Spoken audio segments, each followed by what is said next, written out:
Sir, आप उनके वकील होने की तरफ से आपकी ओर से क्या रिएक्शन? हमारी वजह से बस इतना सी रिएक्शन, इतनी सी बात हम कह सकते हैं कि जो भी फैसला अभी आया है उससे हम डिसअपॉइंटेड जरूर हैं, बिकॉज हमारे पास जितनी भी डिफेंस की चीजें थी और डिफेंस में जो कुछ भी आया हुआ था और आर्गुमेंट में भी डिफेंस में जो तमाम चीजें थी उसको कोर्ट ने किस हद तक कंसीडर किया ये तो जजमेंट देखने के बाद ही हमें पता लगेगा।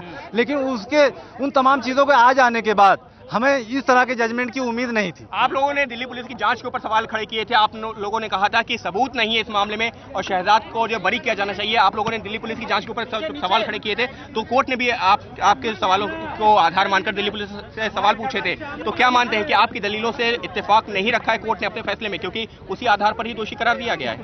अब वो जब जजमेंट पढ़ेंगे तभी ये पता लगेगा कि जो बात हमने कही कोर्ट ने उन तमाम चीजों को उसमें लिखते हुए उसका कोई रिबेटल या उसका किस तरीके से उसको डिस्कार्ड किया है।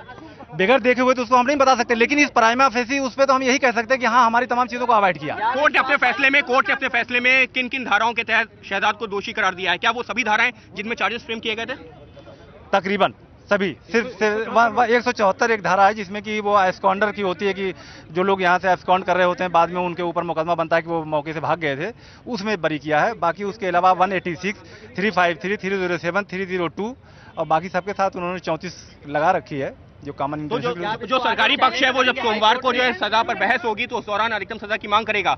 आप लोगों का क्या, आप लोग आपकी क्या दलील रहेगी जब सजा आपकी क्या दलील है कि सजा कम मिले? जब सजा पर बहस होगी आप लोग किस तरह से केस को प्रेजेंट करेंगे? इस तरह की कोई भी चीज पहले ही कहना जो वहां हम आर्गुमेंट में कहेंगे उस वक्त मैं समझता हूँ वो प्री मेच्योर होगा, प्री टाइम होगा कि मैं इस वक्त वो तमाम बहस करूँ यहाँ या आपको बताऊं कि उस वक्त हम कौन सी बहस करेंगे। फैसले से आप खुश नहीं है तो हाँ ये इतना बिल्कुल अगली कार्रवाई होगी, नेचुरली हम अपील में जाएंगे। अब काफी हमें जब सप्लाई होगी उसके बाद ही हम वो कार्रवाई करेंगे, लेकिन उससे पहले जा नहीं सकते। लेकिन फिलहाल जो है बिल्कुल करेंगे, फौरन करेंगे, बिकॉज हम होपफुल हैं ऊपर की अदालत से। आप मानते हैं कि जिस तरह का ट्रायल रहा, जिस तरह की एविडेंस और तमाम चीजें रही हैं उससे हमें होप्स हो कि हमें बहुत सारी रिलीफ ऊपर मिल जाएगी। जो आपको लगता है कि शहजाद निर्दोष है, एक मुख्य क्यों आप क्या रहे हैं? कोई एक कारण जिससे आपको लगता है कि शहजाद निर्दोष है? मोस्ट इम्पोर्टेंट इसलिए कि वो वहां था ही नहीं, वो वहां जिस वक्त ये तमाम कार्रवाई हुई है जिसकी वो ये बता रहे हैं प्रोसिक्यूशन वो मौके लेकिन जो टेलीफोनिक रिकॉर्ड आया था उसमें जो ये आई थी उसकी लोकेशन उस दौरान बाटला हाउस के L18 में, L18 के पास में। नहीं, इसके फोन की कोई लोकेशन नहीं है,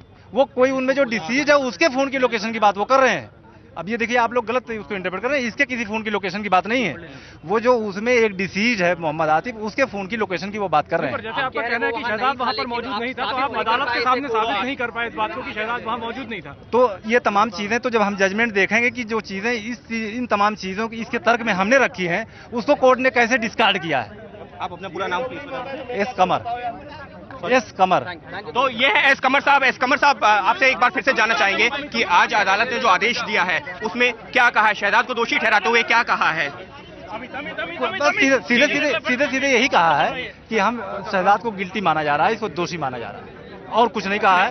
सेक्शंस का हवाला दिया है? सेक्शन का हवाला दिया है, वो सेक्शन तो मैंने अभी बताया ना, 186, 353, 307, 302 और 27 आंस है। तो इसमें अधिकतम सजा कितनी हो सकती है? लाइफ हो सकती है, जिसमें उसमें जो मेजर सेक्शन है वो 302 का है। तो आप लोग जो है जब सोमवार को बहस होगी तो उसके बाद में इस मामले को लेकर के हाईकोर्ट जाएंगे? बिल्कुल जाएंगे हाईकोर्ट। लेकिन इस फैसले से आप लोगों को निराशा हुई है, क्योंकि आप लोग कोशिश ये कर रहे थे कि शहजाद, आप लोगों का कहना था कि जबरदस्त निराशा हुई हमें, क्योंकि जिस तरह की आर्गुमेंट थी, आर्गुमेंट से पहले जिस तरह की हमारी एविडेंसेस थी डिफेंस की इधर से, और जो उनका क्रॉस एग्जामिनेशन था पुलिस वालों का, क्योंकि इसमें सारे पुलिस के विटनेसेस हैं, उन तमाम चीजों के जरिए इस तरह की जजमेंट एक्सपेक्टेड नहीं थी।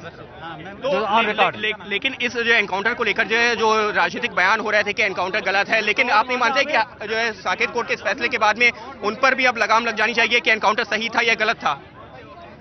कौन सा मैं आपको ये इस एनकाउंटर को लेकर के कई तरह के राजनीतिक बयान आ रहे थे, कोई कह रहा था कि सही है, कोई कह रहा था गलत है, लेकिन इस साकेत कोर्ट के इस फैसले के बाद में ये साफ नहीं हो रहा है कि एनकाउंटर के ऊपर जो सवाल थे वो गलत है।